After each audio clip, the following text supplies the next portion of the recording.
Hola a todos, esto es Zona Mixta, el podcast en español de Around the Rings. Yo soy Sebastián Fest desde Buenos Aires y me acompaña, como siempre, Miguel Hernández en Atlanta. ¿Cómo estás, Miguel?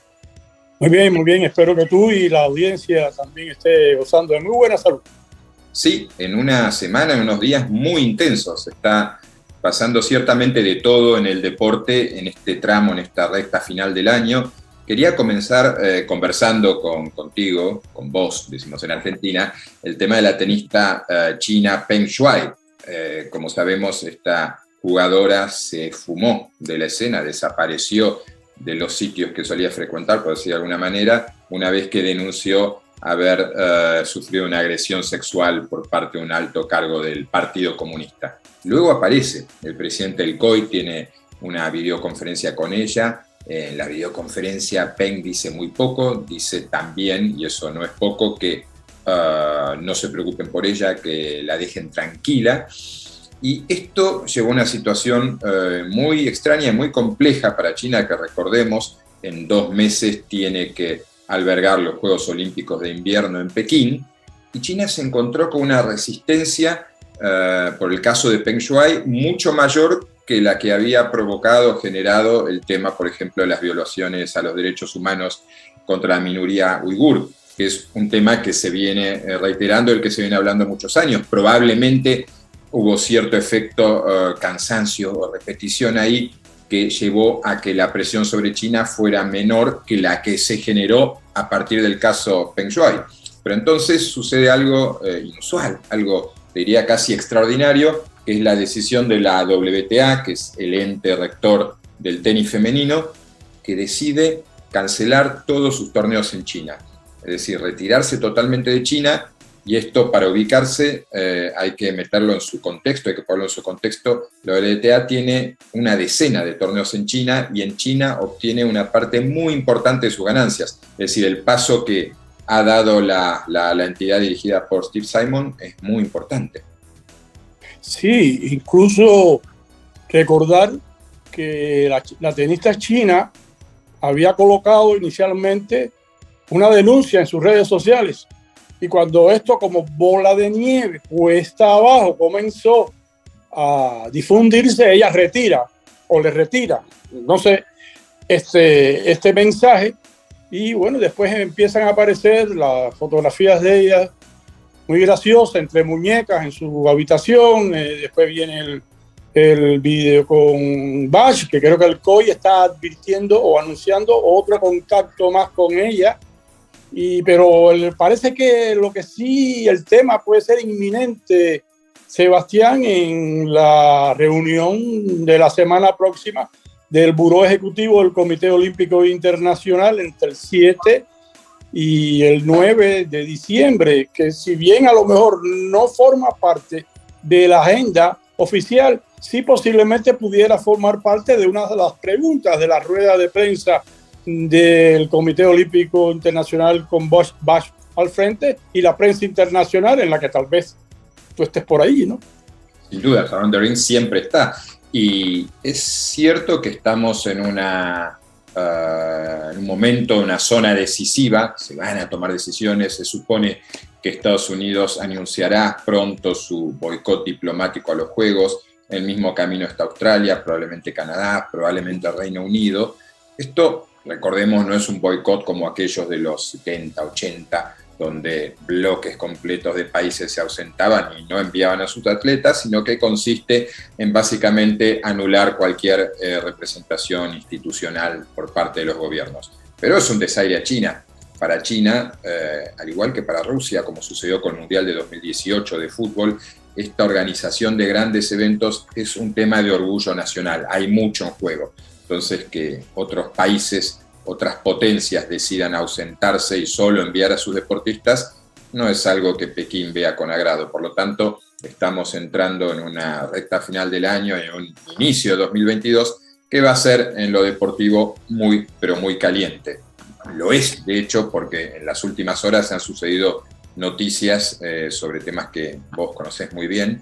La última, la más novedosa, es la muerte de Lamine Diack, el senegalés que durante 16 años presidió la entonces Federación Internacional de Atletismo, luego Asociación Internacional de Federaciones de Atletismo y últimamente World Athletics.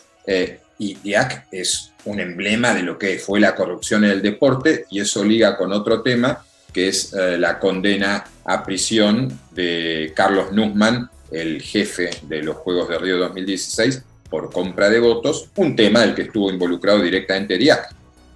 Sí, incluso tú hablas de señales. Por ejemplo, es una señal de que tanto la Federación Internacional de Atletismo como el Comité Olímpico Internacional no se han pronunciado sobre la muerte de Diak. Hemos monitoreado las redes sociales, hemos incluso enviado correos a ambas organizaciones, pero todavía no han respondido. El silencio está marcando la muerte de Diak, quien, como decías, fue el sucesor de Primo Neviolo, y Sebastián Coe es el que sucede a Lamine Diak.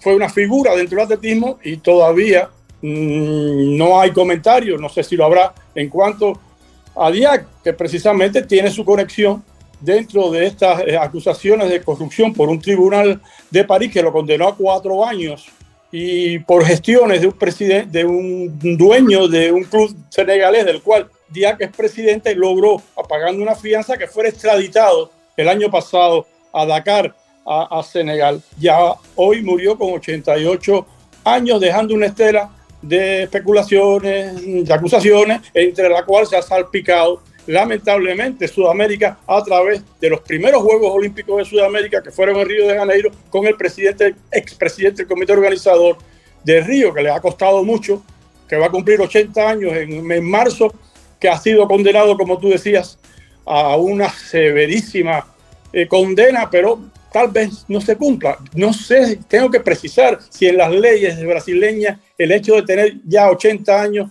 le propiciaría ir o no a la cárcel. El abogado me ha dicho, el abogado del señor Nuzman, me ha comentado que no, que debe cumplir prisión domiciliaria. Él apeló, se apeló la sanción del juez Marcelo Obreta a un tribunal de apelaciones que posiblemente dé una nueva, si acepta o no esta situación, dentro de unos 6 meses. Por supuesto, el abogado espera la absolución, pero parece que está muy difícil esta situación para Nuzman, que todavía no ha hecho una declaración de prensa. Y yo me siento en la piel, por ejemplo, de los madrileños, y tiene que haber disgusto, porque tú recordarás que en Copenhague, en la sesión del COI de Copenhague de octubre del 2009, Madrid fue a la final con Río de Janeiro, después de haber dejado en la primera vuelta a Chicago, que también Obama y la esposa se sintieron muy molestos. Por favor, ¿cómo me traen a Copenhague si vamos a perder de la primera? Pero bien, en fin, lo que te comentaba es que Madrid perdió en la final con Río de Janeiro. Muchos aplausos en aquel momento, recuerdo a Lula, la Pelé, el propio Nuzman en aquella situación. Pero hoy, cuando se saben estas cosas, es muy triste, más cuando se trata de Madrid, que ha perdido en 3 ocasiones seguidas, Sebastián. Sí, a ver, claramente, acá estamos hablando, vuelvo atrás a algo que comentabas, la no presencia de la noticia de Lamine Diak en las redes y en la web de la World Athletics es claramente un comentario, es decir, el no comentario es una manifestación clarísima. Nosotros no tenemos nada que ver con este señor, no queremos que se nos asocie con él, aunque haya presidido durante 16 años esa organización. Y en cuanto a Nuzman y Madrid, a ver, Diak estaba en el centro de lo que era una trama de compra de votos para la decisión de sedes de Juegos Olímpicos, gravísimo.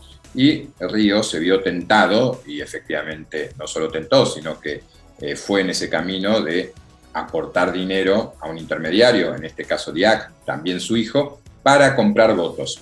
No le fue mal, porque Río gana en la última vuelta a Madrid, doblándola en ventaja. Pero Alejandro Blanco, presidente del Comité Olímpico Español, que acaba de ser reelegido y que va a completar 20 años en el cargo, acaba de decir que, bueno, esto es algo bastante lamentable, doloroso. Vos tenías las palabras justas, pues tuviste la oportunidad de hablar con él. Sí, no, él comentaba de que si bien se ha limpiado, reiteraba, no se ha limpiado al movimiento olímpico, se ha limpiado a personas, ¿no? que marcadas por hechos de corrupción, expresión su molestia, pero al mismo tiempo su satisfacción que estas situaciones anómalas y lamentables, más poco después de haberse celebrado el Fórum de la Corrupción en el Deporte, no sé si te acordarás, y en fin, está esta situación que pudo haber marcado, bueno, de alguna forma, y es verdad lo que tú llamas la atención, el marcador, por decirlo de alguna forma, de Río de Janeiro y Madrid en aquel momento fue de 66 a 32, algo más o menos así. Exactamente. Por lo tanto, el sistema de compra de votos podría decirse que debe haber funcionado. Bueno, toda esta situación, recordemos que Diac no solo estuvo involucrado en esto, también se lo acusó y se lo condenó en una corte francesa por haber sido, como presidente del atletismo mundial, el hombre que tapó, que escondió varios casos de doping de deportistas, de atletas rusos, ¿no? Él que tenía la función de mantener limpio su deporte, lo que hizo fue aceptar la suciedad, por decirlo de alguna manera, y ocultarla, cobrando dinero por eso. Y antes de ser presidente, cuando era vicepresidente de la entonces IAF, también estuvo involucrado en el caso ISL, aquella agencia de marketing deportivo suiza que tanto daño de alguna manera le hizo al fútbol, que también se autoinfligió con gusto ese daño en un enorme escándalo de corrupción que involucró a la FIFA y que es el precedente de lo que años después sería el FIFA Gate. El FIFA Gate, que por cierto, Sebastián, también lo vinculan a una recogida ilícita de fondos a favor de un presidente de senegalés en la campaña electoral. Sí, lo de Diac era, digamos, interminable, inagotable. Tenía un gran talento para conseguir dinero de manera oscura, sucia, ilegal. Se acabó esa era, murió en Senegal, murió en su casa, no murió en prisión a los 88 años. Y bueno, tenemos por delante una semana muy interesante, como decías vos, de reuniones del COI en la que seguramente tendremos novedades. Y hasta acá estamos llegando. Miguel, no sé si hay algo más que quieras agregar. No, ya que tocas de nuevo las reuniones del COI, la última antes de febrero, que debe haber también ahí la 139 sección del COI, creo, en Beijing durante los Juegos Olímpicos Invernales, seguramente también pudiera ser tema la situación actual de las dos federaciones que están en candelero, que es la Asociación Internacional de Boxeo y la Federación Internacional de Pesas, porque también va a ser un resumen de las Federaciones Deportivas Olímpicas Internacionales en esa reunión. Y bueno, esperemos para la próxima también ampliarle, Sebastián, los efectos de ese nuevo enemigo llamado de la variante Omicron. Sí, vamos a tener mucho que hablar en la próxima edición de Zona Mixta, de eso no tengo ninguna duda. Hasta acá llegamos, va un abrazo de Buenos Aires a Atlanta, Miguel, y a ustedes oyentes los esperamos dentro de unos pocos días.